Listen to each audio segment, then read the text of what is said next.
Welcome to the SDA Housing Podcast, brought to you by NDIS Property Australia. Before starting this episode, we need to provide a general disclaimer. Information contained in this podcast is general in nature only. It does not take into account the objectives, financial situation, or needs of any particular person. You need to consider your financial situation and needs before making any decisions based on the information in this podcast. And you should consider seeking independent and professional advice for your personal circumstances. All right, let's begin.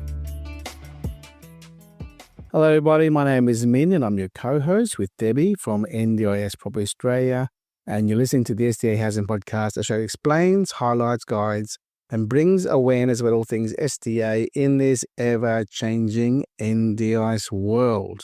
Ever-changing NDIS world. I emphasize those words again because today, Debbie, our topic is Cocoon. Oh boy. Cocoon SDA Care. Now, you may all recall, if you've been listening to our podcast, that about a year and 4 months ago, one of our guest speakers, Brad Fuller from Brighter Living, Australia, and myself, in early January 2024, go back to that podcast episode a long time ago, we published an episode in this podcast show called the SDA Wall of Shame.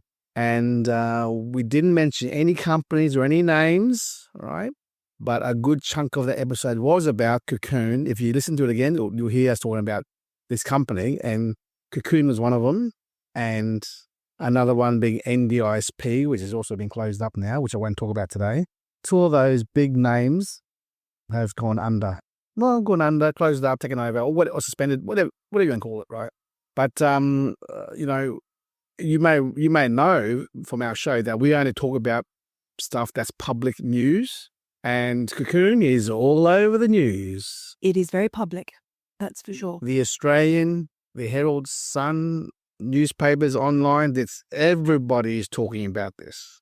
Today, let's read these articles that are publicly online and go from there. So Debbie, before we start reading snippets of all these articles, and again, we know no one's guilty until proven in the court of law. Everyone's supposedly innocent. But Debbie, without reading anything, what's your first impression or your reaction to everything about this topic here that's all over the news? It's about time. Obviously, we have known many different snippets of how Cocoon have been operating in the SDA world, and knew for a long time now that the practices they were maintaining didn't seem to be particularly ethical or above board, put it that way. Case in point, we speak to a lot of investors. I spoke to one quite recently who was discussing our participant procurement service, and he had a property that he had rented to Cocoon SDA. And after about 12 months, Cocoon had done nothing but rent it out on Airbnb because they couldn't find any SDA or NDIS participants. That's not certainly the crux of what's been coming out, but just simply the fact that they did that to an SDA property because they couldn't or wouldn't find participants, that just sounds pretty dodgy. True, but I think the history behind that is the Cocoon's offside sister companies run by Mr. Zafar Khan built and sold and developed those properties to begin with. So this is a multi-leveled, layered money-making machine. Now, there's an old saying, conflict of interest in the NDIS here, right? But when you're the SIL provider and the SDA provider and the developer and the builder and the marketer, that's conflict beyond conflict. Mate, it's conflict on steroids. Yeah. And you know what? You can say, oh, but I wasn't the agent or the seller or the vendor or whatever. Mate, it's all Mr. Zafar Khan, you are the puppet master. When you put in place your PA, your EA, executive assistants, your executives in the company of Cocoon or Horizon SolSolutions as executives of all these entities, and you say, oh, no, I'm not involved in it. Well, mate, you're the puppet master. You are the one pulling all the strings, and they are the fall guy. All around you are fall guys. where they will go to jail and be fined for all the mess that you've created out there with Cocoon model. And you know what? We've come across so many people in the NDIS world who have met and spoken to and had potential dealers with the Cocoon people, and they're just dodgy as. That's all I can say, We've been watching Cocoon for the last 4 or 5 years now, and we've seen the slimy business dealing that they do all around Australia, right? Ex-staff, current staff, rental guarantees of $300,000 a year for a robot's house because you get 40% JV share split on the care provision funding, plus the old robot's SDA funding. Right? It's all rubbish, and then everyone sees through it all. But unfortunately, so many people, investors, innocently fall for the trap of Cocoon's wonderful marketing out there and promises, and all these little clauses inside the contracts to ensure that Cocoon doesn't pay any money at all to investors because, the watermark level for income for SDA was not triggered. Therefore, Cocoon can use the house for SIL participants and just run as a SIL business, where the money is in the SIL care, the care provision of the houses. Because I've heard other providers say Cocoon has 14 houses side by side in one street in Logan, Brisbane, and they're all empty. And the same thing happened in Darwin as well. Right? There's so many complaints about Cocoon. I mean, I remember, Debbie, a year and a half ago, you and I, we held an event in South Brisbane here with another provider, and I talk rubbish about Cocoon publicly in a room full of people, a closed room, and everybody was shocked of my view of Cocoon. And lo and behold, in the room was a Cocoon staff member, and everyone knew in the room. Yeah, but I didn't. I was I was hammering Cocoon left, right, and center. And everyone's like, oh my God, does Ben realize that Cocoon's in the room? And hell no, I did not know. But you know what? The truth is the truth. Why should I hide behind lies and fake news when, people who are scamming the NDIS, sorry, I apologize, innocent before proven guilty, rip off the whole system. And you know what? Read the news. $9.6 million in ATO debt. That's the first problem they have. Good luck getting out of that, Mr. Zafar Khan, or all the executives who are involved in Cocoon. Good luck avoiding that debt.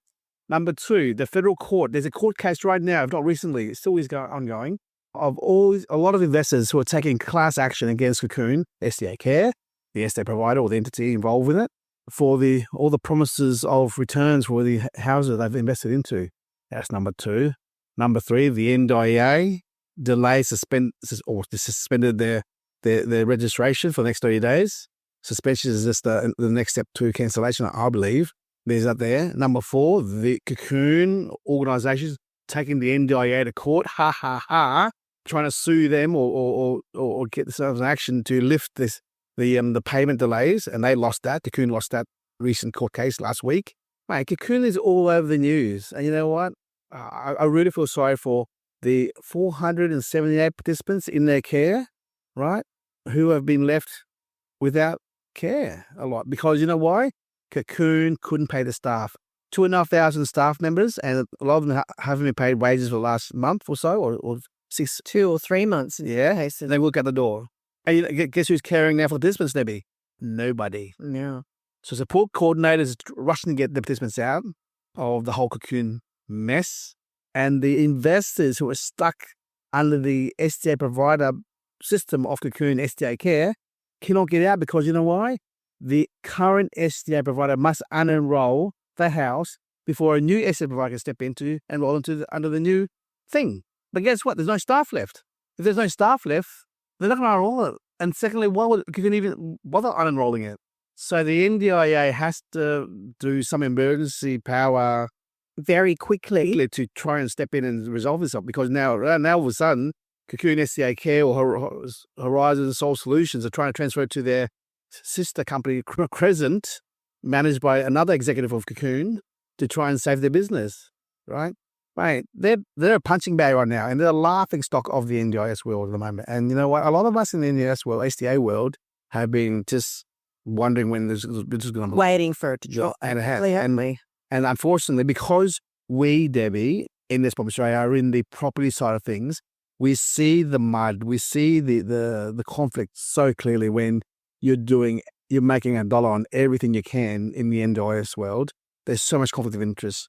In the newspapers, Debbie, of the Australian, there was a section about where 3 participants went out for their trip to a hydrotherapy pool, therapy somewhere. For like an hour. Yeah. They came back and the house was taken up. I'd locked up. Yeah, by It was, I believe, actually quite a long time ago, a year or two ago. But it happened because the owners of the property were so frustrated by lack of any payment from Cocoon in the way of SDA payments, they had no choice but to actually close it down, lock the participants out so that they could try and find someone else to manage the property and actually start getting income, or force Cocoon to pay them. I want to read a paragraph here off of the newspaper here. It says, Cocoon's website says there are 600 SDA homes across all states and territories. It comes after the NDIS provider, which is under federal investigation, and who has not paid some of its staff for weeks, also have left a swath of investors in the lurch, it's alleged. Some claim they have suffered significant losses after signing up to Cocoon SDA Care franchise packages. God, what another con job there. Wow. Franchise, that's a good way to make money. We all know how franchises never make money at all, Debbie. But sorry for the victims here. Franchise packages which promise a guaranteed fixed income of 80 to 130 grand a year as passive investors in SDA, designed for people with high support needs. Wow. I want to this is like an overview summary of the scandal. I just want to read this out. So just to basically summarize everything Min has already said. So Cocoon, SDA Care, and NDIS provider is at the center of a major scandal involving allegations of financial misconduct and regulatory breaches. The company has been accused of wrongly claiming payments for services to deceased individuals, with reports stating it charged over $77,000 for services to 3 people who had died. The firm was suspended and later lost court bids to force the government to release up to $6.4 million in NDIS payments. Investors in Cocoon SDA Care are facing significant losses as many NDIS-funded homes remain unoccupied, and support workers have gone unpaid, leaving some unable to pay their mortgages. The company also attracted controversy for spending $30,000 on a lunch with a prominent Brisbane politician. The former CEO, who I think was only a week in the job and got out as quick as she could, reportedly warned the NDIS watchdog about issues within the company. A year and a half ago from today. Yeah. And Bill Shorten and his office did nothing. Yep. So I might ask you a few questions, Min. Yeah. Obviously, we know what led Cocoon SDA Care to be suspended. Obviously, the NDIS or the NDIS watchdog knew for quite some time that there was stuff going on. But I guess what ultimately led them to the suspension? All complaints. Internal complaints from staff, ex-staff, complaints from participants, complaints from support coordinators who are seeing the horror of care or lack of care to their participants, investors complaining to the NDIA about the spruiking of the franchise packages, so to speak, and also the guaranteed or promised JV returns, and they're getting nothing back from Cocoon. I'm just reading an article here on the Newswell. CEO of Ethical Property Investments, Gaurav Gupta, said there are whole streets of SDA in Melbourne with no one living in them. Hundreds of people have signed contracts, but there are not hundreds of tenants out there, he said. I have a good reputation in the industry, so I get 4 to 5 Cocoon investors a week coming to me asking me for help to sell, tenant, or repurpose these properties. I have grown men coming to me crying, having lost their livelihoods. It's really sad to see that Cocoon has been left to operate for so long. And Debbie, let's talk about how big Cocoon is. 2,500 staff, 500-ish participants. They've pulled in the last 2 years $47 million and $53 million from the NDIA. That's $100 million the NDIS has paid Cocoon. Now that's just the SIL funding side of it, Debbie. We're not talking about the SDA funds at all. We're talking about the commissions they've made from the development of the property, construction, and the massive margins are selling property to other agents out there. Right? I've been seeing their stock flying around for other agents promising massive returns. We've seen it for years. Yeah. And we kept wondering how how could this be? Well, in theory, it's not Cocoon selling it. It's Zafar Khan, the puppet master in the background, living on the Gold Coast, right? So they feel the channels, of course, Zafar Khan come from property. You know what struck me in all the articles I read was the fact that staff members had been bribed, if you like, with bonuses for bringing in clients with very high support need requirements. The more support the client required, the higher the bonus. And apparently those bonuses were generally not paid anyway, which... Well, Cocoon whipping off their own staff, surprise, surprise, There's just so many aspects to this. If you start reading through the different articles, there's just so much in so many areas that's gone on here that is hurting ultimately the participants, the staff trying to do the right thing and looking after these clients, and of course all the investors with all of these homes. And well, on the news here it says former taxi driver and ex-bankrupt Zafar Khan, who is the corporate strategist for Cocoon SDA Care, one of the puppet master who co-founded SDA Cocoon, he gives financial advice on TikTok on how to be successful in business. Well, mate, if you're out there, buddy, ripping people off left, right, and center, of course you're going to talk about how successful you are. And obviously, Debbie, in the articles, all the articles talks about how he goes overseas, all these junkets, bringing all these sexy staff members, EAs and PAs, also who are executives on all his companies everywhere, spending hundreds of thousands of dollars on 5-star luxury trips and hotels as well. Like, dude, come on, mate. Yeah. It's so suspicious when you're out there spending money, right, that belong to innocent people and participants. The fraud fusion task force.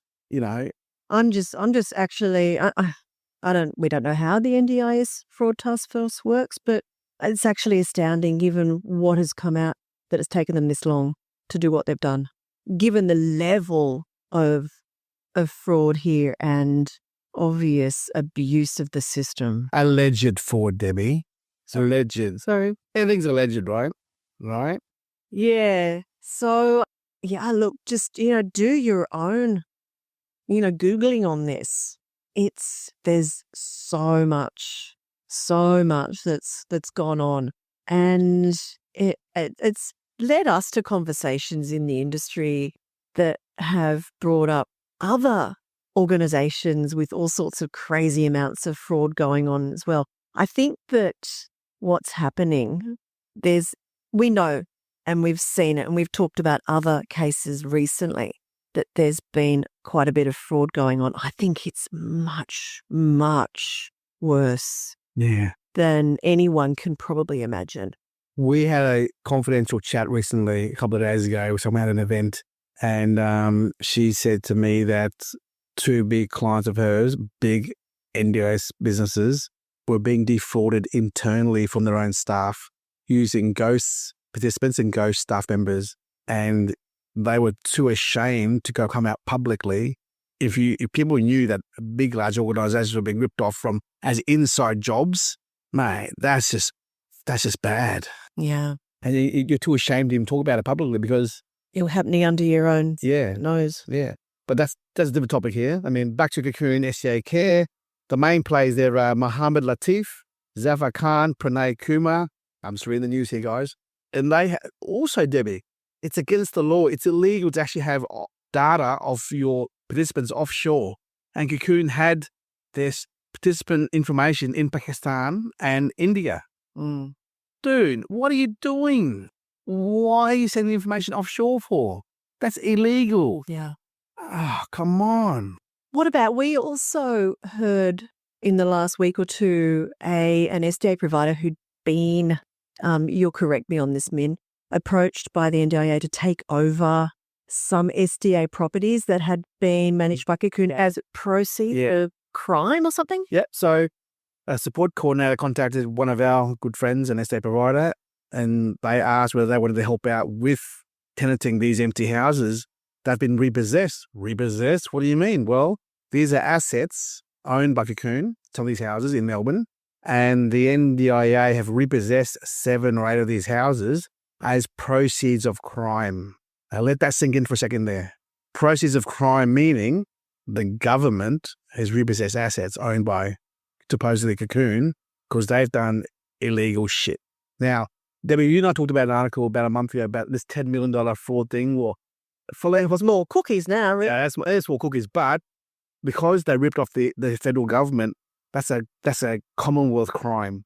It's another level, right? And if you're ripping off the NDIS with claiming funds on dead people, that's stealing from the NDIS, and that's a federal crime. You're stealing from the government. Yeah. Now, Zafar Khan, who's the corporate strategist, may say, "Oh, I'm not a director of Cocoon." Oh, yeah. Oh, okay, but you're still the puppet master. Someone said to me a year ago, we wondered why there was a young girl as a director of Cocoon. Well, when you put in innocent people, staff members as directors of companies, and they have no idea that there's massive fraudulent, massive tax liabilities, they're going down. I mean, I'm not a lawyer here, but shit, you're doing federal crime, you're going federal penitentiary, yeah? Jesus, this is really bad stuff, So SDA, Cocoon, SDA Care, Horizon SolSolutions, all these people here we talked about. Crescent Respite Care. Jesus, Debbie, we know Respite. They will be milking Respite funding out of the participants as well. Yeah? Crescent Respite Care. So Crescent Disability Services. So the NDIA recently came out and said in the news to Cocoon, stop transferring participants from Cocoon SDA Care over to Crescent Disability Services, your related parties. Okay, so the NDIA task force are now going hard against Cocoon and their entities. But you know what? Back to participants, Debbie. If you were a family member of a participant, you'd be pulling participant family members out of that system right there. Oh, You would not be loading anyone inside Cocoon. So one of our staff members, Grace, spoke to a friend of hers who actually knows Zafar Khan, and he said, "Oh no, it's just hearsay. Don't worry about it. It'll all be over soon. We'll be fine."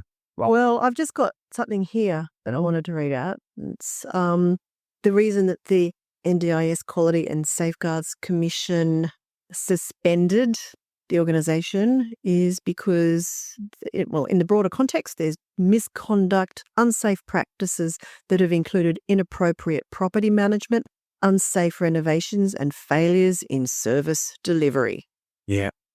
Which finds it provides serious risks to the safety and well-being of NDIS participants, which can include issues such as abuse, neglect, financial exploitation, or failure to provide essential supports. So the NDIS has enough evidence against Cocoon of these things to suspend them. It's obviously they take it pretty seriously before they actually suspend an organisation. And it might be alleged at this point, but, come on, in reality. Yeah. The Australian newspaper on the 14th of May, NDIS firm Cocoon SDA Care, untrained staff operated ventilators. Yeah. Dude, that's illegal. A disability provider earning $50 million a year from NDIS was sending out unchecked, untrained staff, a whistleblower alleged more than a year before the firm became the subject of a major investigation. Even here it says, Mr. Kumar, the sole director of the Crescent organisation, was reached out for comment. He said, he lost his job. He lost his job, Debbie. Oh, surprise, surprise. Guess who pulled the pin on his job, eh? Zafar Khan, hello. Mate, it's just so obvious what these guys are doing, Yeah. Dodgy as, And you know what? This is the end of, mate. I'm going to tell you right now, this is the end of Cocoon. It's finally happened, but, yes, I know. Innocent before proven guilty. Yes. But blood's in the water. We all smell the blood. And the carcass of what that used to be Cocoon as an entity, or Horizon SolSolutions, is now being picked apart by lawyers, providers, support coordinators, participants, families, investors, judges, and barristers. We're all pulling them apart. Yeah. And good on the task force. Well, a bit late, but good on them for even... Better late than never. Yeah, better late than never. For pulling the carcass that is Cocoon to the public view so that we can all see the death spiral of this organisation, which has been poorly run. And if anyone argues otherwise, well, you know what? If they were successfully managed properly, then they wouldn't be in the news as they are. Where there's smoke, there's fire, my friend. There's certainly big problems here. Tell me, what other comments do you have on this Cocoon topic before we wrap it up here? Look, there's just so much to to cover here. And really, we're just highlighting the fact that this has come to light now, an issue that we've been aware of for a long time. We've spoken to many Cocoon investors who have been very unhappy. It's much worse than we imagined, looking at all the different things that have come to light. Again, it just highlights the, buyer beware. And if you're being offered, and this is obviously just a small part of what has come to light, those head lease agreements that Cocoon were offering investors, and we had investors come to us, I've been offered this. And we would say to them, do you really think that's realistic? Does that not sound a little bit too good to be true? Get legal advice, get financial advice, because it's no one can support those kind of returns. Or if they are, it's incredibly dodgy and unethical for them to be able to provide that kind of a return on investment. Yeah, and I think that covers it, Min, from what I want to say. Yeah, there are a lot of empty Cocoon houses out there, a lot. Very much so. Yeah. And, it's tragic for all those investors, but at least now they may have the opportunity to, once those properties do get unenrolled, have another SDA provider take over and start to maybe see a return on investment. And of course, yes, there are a lot of other properties out there for the participants that were living in these homes. Hopefully they can stay in the homes they've been living in, but it's going to shake up the SDA market for some time in terms of participants in those homes, the investors owning them, until things settle down and those tenants have found alternate accommodation and care. The summary of the story of here is, do not do business, do not listen to anyone who's both an SDA provider and a property sales service and a still provider. Cocoon was that, all three. Now, there is a large group in Perth, I won't mention any names, who's an SDA provider and also selling SDA stock, right? I won't mention any names, so I'm throwing it out there, right? Just be careful. Do not work with anyone who wears two hats. The separation, Debbie, let's talk just before we finish. The separation of Still an SDA. Yeah. This now explains why it's so important. Absolutely. So in a nutshell, back in the NDIS review that came out late 2023, major recommendation was that SIL and SDA support provision should be separated, was mandated to be legally separated. So one organisation cannot provide both the property and the care. And this is a very good reason why that should not be allowed to happen. Now, that separation has not taken effect yet, but there's a lot of talk about it in the industry. It is imminent. It's going to happen. And that is so that people can't scam the system like this, because that's what... And look, there's a lot of providers out there that do provide both, and they do it well. They understand the two entities need to be run separately, checks and balances in place, but it allows some of the less ethical operators to milk the system. And Debbie, I was speaking to Tanya Gomez the other day at her event, and she said, a lot of her clients who are developers apply to be an SDA provider. And then she always says, well, now what's happened now? And she said they all have no idea what to do as an SDA provider because they're developers. And that's a different side of the story, yeah. Right. Yeah, look, Asmin... There's more to come. There's a lot more to come. We just touched 32 minutes on this topic here. Yeah, but look, as Min said right at the beginning, the ever-changing NDIS world is really proven to be very ever-changing in this last month. This Cocoon scandal will shake up big time the conflict of interest topic. An SDA provider, and all the complaints, because this is a huge mess for investors, for staff, the 2,500 staff who are, who were generally doing the right thing, most of them. Yeah. And the participants who now are in turmoil now, it's a mess. And thank God we were never associated, or every time the word Cocoon, and I'll be honest, whenever I had the word Cocoon in any conversations, I'd go fucking crazy. And people look at me going, man, what's wrong with you? you can tell. Like I'll get really angry when people fall victim, or are stupid enough to fall victim, who fall for the lure of greed and money because they believe Cocoon will pay them so much money for the investment. That's just, come on, guys. Use a bit of common sense. You should know better. And if you come to us for help, we can't help you because you're in quicksand here. You're sinking. You can't get out of it. Buyer beware. And if you invest, you have yourself to blame. You got no one else to blame but yourself. I mean, you can blame Cocoon all you want, or the agent who sold you the Cocoon product, but you are a growing person. You can suffer consequences as well because it's your decision here. I'm sure any good lawyer would have been able to pick apart the agreements. And unfortunately, Debbie, if Cocoon goes down, they go close up. Who do you sue next? There's no one to sue. So it's an unfortunate situation. It's a very unfortunate situation, Zero. But yeah, I think that wraps up today, Min. So Cool. Yeah, goodbye until next time. Bye-bye. We hope you enjoyed this episode. Please make sure you are subscribed and following us so you can keep in the loop with all of our upcoming episodes. We would really appreciate it if you could leave us a 5-star rating, a written review, and to share this podcast with those that could benefit. Until next time, catch you on the next episode.